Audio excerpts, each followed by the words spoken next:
Hej och välkomna till oss på Näringslivets producentansvar, NPA, och ett webbinarium som kommer att ge er information om 3 stycken förändringar i förpackningsredovisningen som vi vill ge er information om.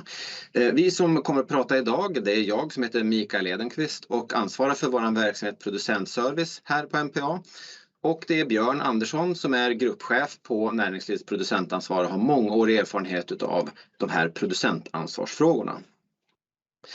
Syftet med dagens genomgång är att ge er information och stöd för redovisningen för 2024. Och det är nyheter som bygger på en förändrad lagstiftning.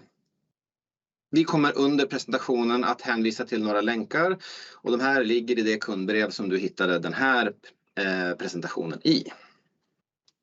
Nu kör vi igång och vi vill då först inleda med att säga att allting som rör redovisning för 2023, det redovisar ni till FTI precis som vanligt. Det vi ska prata om idag, det rör 2024 års redovisning till näringslivets producentansvar. Vi vill passa på att hälsa dig som är nyansluten producent välkommen till NPA. Den nya producentansvarsförordningen för förpackningar som kom 2022 och som successivt träder i kraft ställer mycket högre krav på dig som producent. Allt från att minska förpackningar till vad som ska redovisas. Det ställs krav på ökad återanvändbarhet, minskad nedskräpning och inte minst ökade krav på att finansiera hela arbetet från kommunernas insamling av förpackningsavfallet till att hämta materialet och återvinna det. För att ge producenterna ett bra stöd så har ägarna, som är DLF, Svensk dagligvaruhandel, Svensk handel, Sveriges bryggerier och Sprit- och vinleverantörsföreningen skapat NPA. Det finns många möjligheter med att samverka inom detta ansvarsområde.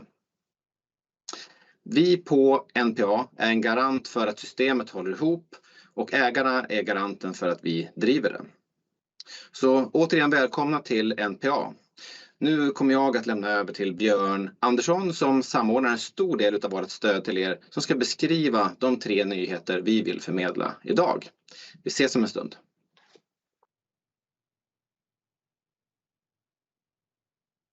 Så, tack Mikael. Björn Andersson heter jag och ska då försöka guida er i de här 3 nyheterna som kommer nu i och med 2024.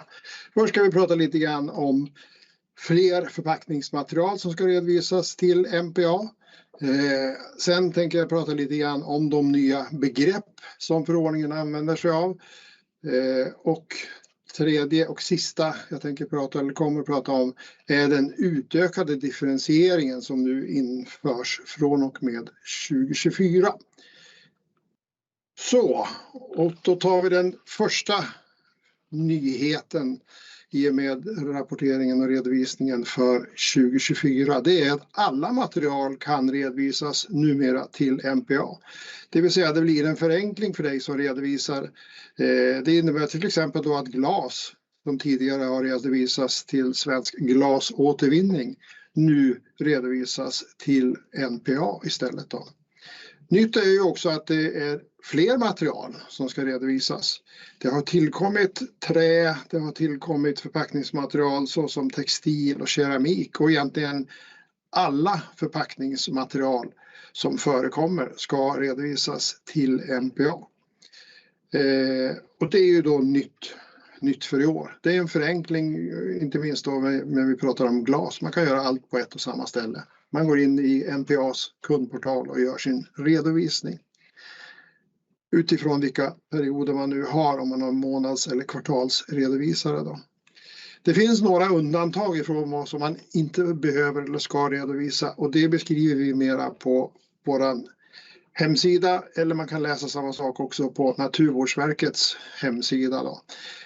Ett sådant tydligt exempel är ju då till exempel allt som i förpackningsväg som går i pantsystemet som då inte naturligtvis ska redovisas till NPA utan det är fortsatt till Pantamera som det har varit tidigare.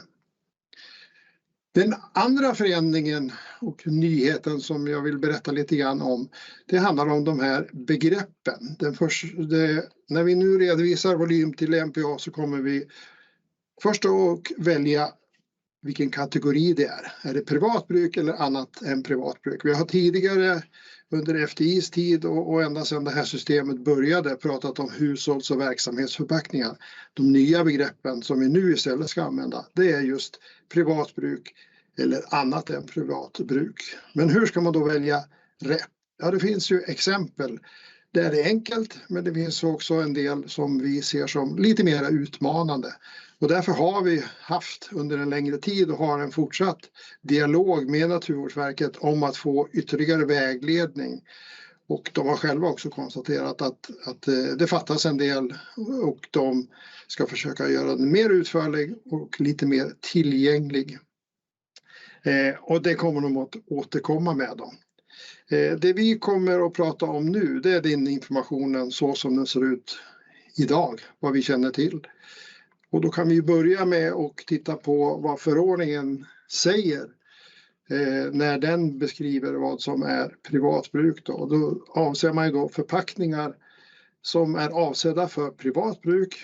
Avses i detta kapitel förpackningar som normalt används av privatpersoner eller som är avsedda att användas av både privatpersoner och verksamheter. Förordningen säger att en produkt som säljs till privatpersoner och till verksamheter ska i sin helhet redovisas som privat bruk. Och går vi vidare och tittar lite grann vad Naturvårdsverket då ger för vägledning i form av ett exempel på en förpackning som man har. Då är det en mjölkförpackning, en 1 liters mjölkförpackning, om man jämför den då med en 10 liters mjölkförpackning då. Och de ska då redovisas i olika kategorier. Alla 1 liters, oavsett var de hamnar, ska redovisas som privatbruk.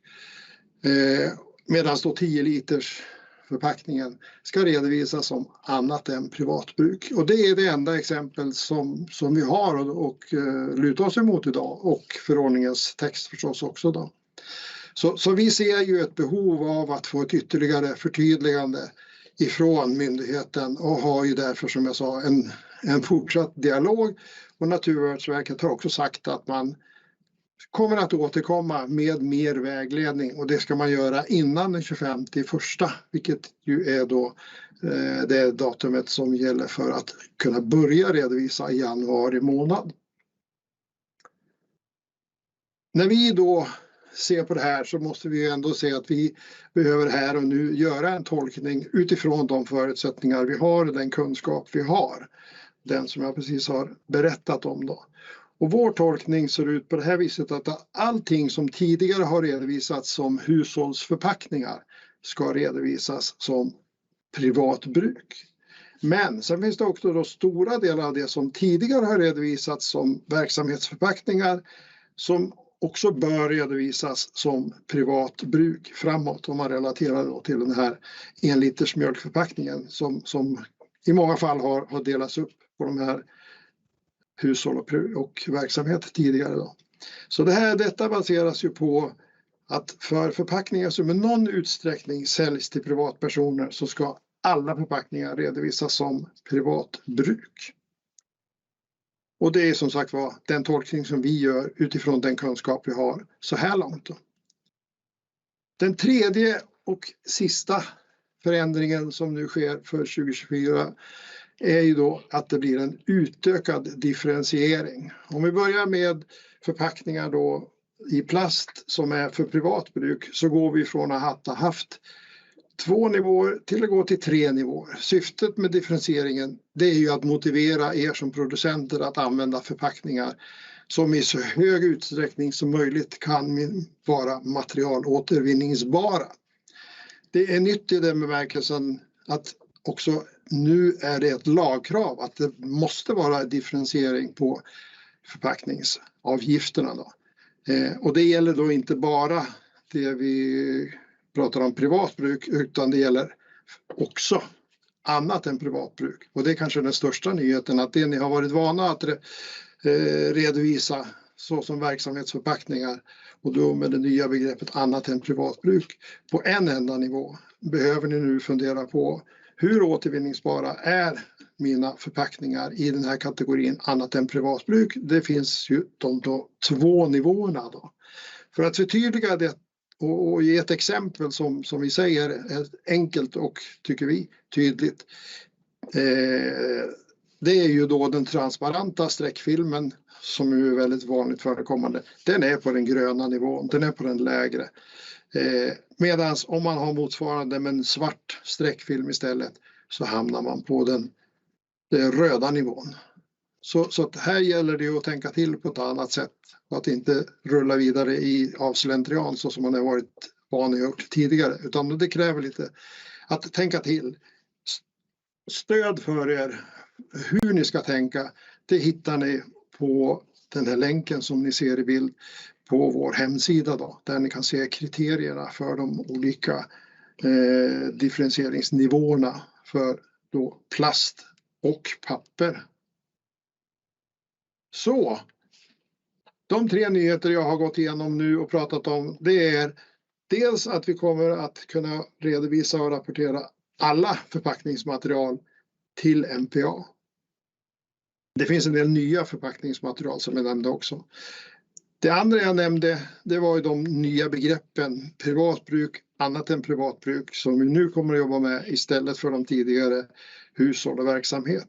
Den tredje nyheten, det är den utökade differentieringen och att vi även får en differentiering på det vi tidigare har kallat verksamhetsförpackningar. Nu med det nya begreppet annat än privatbruk. Och med det så skulle jag vilja lämna tillbaka ordet till Mikael. Varsågod.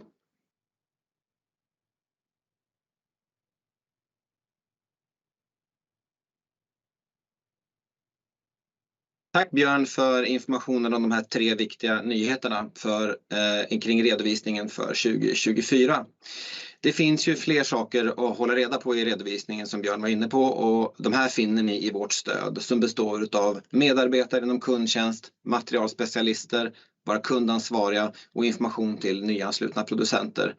Samt våra 3 verktyg som består av manualer för design för återvinning, kriterier som guidar er rätt att välja rätt artiklar för den här redovisningen som vi har pratat om, och de instruktioner som ger svar på en massa viktiga frågor. De här verktygen, de finns för att ni ska få ett excellent stöd för att ta fram rätt förpackningsmaterial, öka andelen materialåtervinningsbara förpackningar, redovisa korrekt och få stöd och hjälp med en rad frågor. Så nu har det strax blivit dags att redovisa för första gången 2024 enligt de nya reglerna. Och den 25 januari så öppnar för er månadsredovisare i kundportalen möjligheten att redovisa det ni har satt på marknaden under januari. Redovisningen ska vara klar den 25 februari. För er som är kvartalsredovisare kommer det att komma ut mer information, och redovisningen kommer att öppna den 24 till den 26 i 3. Här har ni också länkar till att kunna ta kontakt med oss och länkar till de dokument som vi har pratat om idag. Och ni är välkomna att kontakta oss via någon av våra kanaler. Vi vill tacka för att ni har lyssnat idag, och glöm inte att vi finns som ett stöd för att kunna hjälpa er att ta ert producentansvar. Och allt bygger på ett bra samarbete. Låt oss lösa det tillsammans. Vi på MPA önskar er en fortsatt bra dag.